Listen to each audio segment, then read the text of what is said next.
Hey everybody, Todd from Roadrunner Sports here. Today doing the shoe review on the Brooks Cascadia 16. The Cascadia line is one that I've run in since version 1. Here we are 15 versions later, and I can tell you, this is my favorite Cascadia yet. There's a lot of things I loved about this shoe. Some things that I would have improved or would like to see different in future versions, but overall, very, very good shoe, and I'm excited to tell you about it. So let's jump right in. First things first, let's talk about stats. This one's coming in at 10.5 ounces. It's got an 8mm heel to forefoot drop, price point at $129.95, and it's a neutral mid-level cushion shoe. So if you're a neutral runner, this one's gonna be right in your wheelhouse.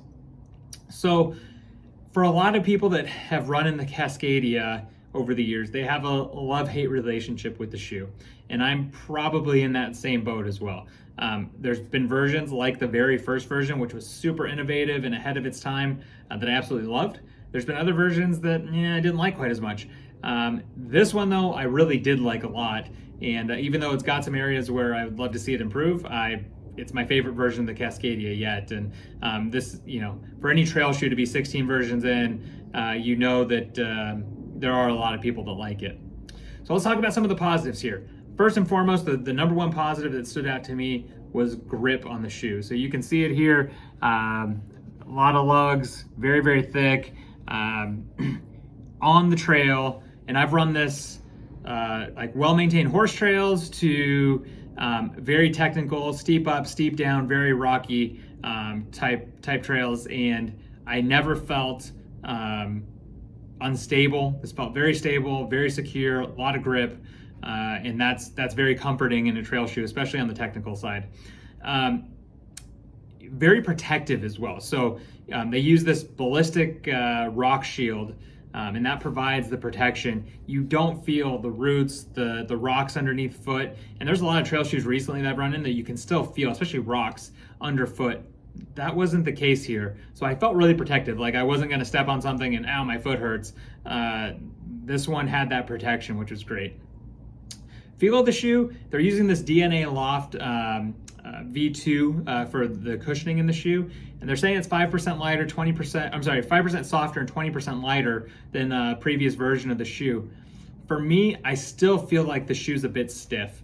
I would have liked to see it a little bit more responsive, a little bit more flexible. So it does have a stiff feel. Again, I mean, it's a give and take. So I think some of that stiffness that you have in there is also what's providing some of that protection. So, which one's more important? I think it depends on who you are as a runner and what you're looking for out of a shoe. But for me, that was just kind of the first feeling. I wish it was a little bit more flexible, a little bit more responsive. Fit is the one area, and just one area of the fit where I didn't like it quite as much, or had one thing that kind of bothered me. Very secure heel fit, very secure in the midfoot, and nice and roomy in the toe buck. So I think if you look at fit as like a holistic fit, it fits well. What I didn't like in the midfoot, and it's gonna be hard to see it inside, they use an elastic type mesh piece that really does a good job of locking the foot in. On my left foot only, I could feel that piece as it transitioned towards the forefoot. Not in a way that was gonna give me blisters or hot spots or anything like that. It was just kind of annoying. It went away kind of after a little while, but the next time I put the shoe on, I could still feel it there. So nothing that would prevent me, I would say, from running in the shoe or buying the shoe or even pulling it out, tomorrow to go run on a trail if I was gonna run trails tomorrow, but something that I was conscious of while I was running. And that was the one thing that really, as far as fit goes, stood out for me. On the positive side on fit, because this one does, run really roomy in the forefoot, and it's a little bit on the lengthy side as well. Going downhill, especially, didn't have the issues with my toes hitting the end of the shoe, and I really like that. This one, again, overall fit I would say was good. Just that one area that was a little bothersome for my foot. Overall, though, you kind of wrap this shoe up in a bow.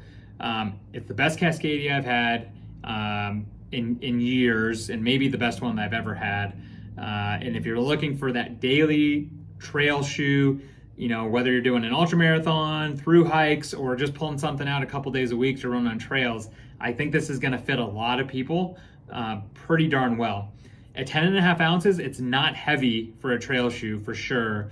And while I run in more lightweight shoes, and so when I put this on, initially it feels heavy, but you can get it out on the trail, it doesn't. It feels really good underfoot.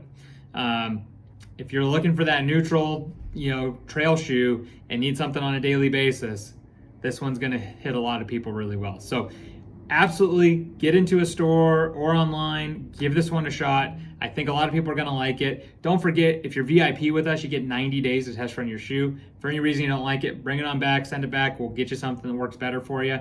And also, if you're VIP and shopping online, you get free shipping as well. So again, this is the Brooks Cascadia 16, and I definitely think you should give it a try. And we'll see you on the road.